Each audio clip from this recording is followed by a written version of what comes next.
શુભ સવાર મિત્રો. આજે આપણે અધ્યાય 5નો 5મો શ્લોક સમજીશું.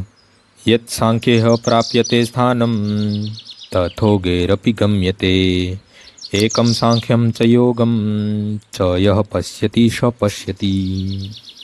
જે મનુષ્ય જાણે છે કે પૃથુકારણાત્મક અધ્યયન સાંખ્ય દ્વારા જે સ્થાન પ્રાપ્ત થાય છે તે જ ભક્તિ દ્વારા પણ પ્રાપ્ત કરી શકાય છે, અને તેથી જે મનુષ્ય સાંખ્યયોગ તથા ભક્તિયોગની એક સમાન ભૂમિકા પર રહેલા જુએ છે તે જ વસ્તુઓને યથાર્થ રૂપે જુએ છે. તાત્વિક સંશોધનોનો વાસ્તવિક ઉદ્દેશ જીવનના અંતિમ ધ્યેયને જાણવું એ છે. જીવનનો અંતિમ ધ્યેય આત્મસાક્ષાત્કાર કરવાથી આ બંને પ્રક્રિયાઓ પ્રાપ્ત થનારા પરિણામોને કોઈ ફરક થતો નથી. સાંખ્ય તત્વજ્ઞાનના અભ્યાસ દ્વારા મનુષ્ય એવા નિષ્કર્ષ પર આવે છે કે જીવ ભૌતિક જગતનો નહીં પરંતુ પરમપૂર્ણ ચૈતન્યનો અંશ છે.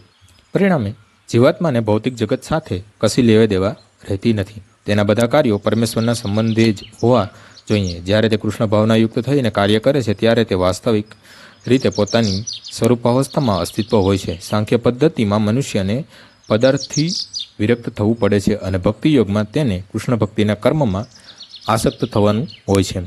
વાસ્તવમાં બંને પદ્ધતિઓ એક સમાન જ છે, પણ ઉપલબ્ધ દ્રષ્ટિથી એક પદ્ધતિમાં વિરક્તિ અને બીજી પદ્ધતિમાં આસક્તિ દેખાય છે.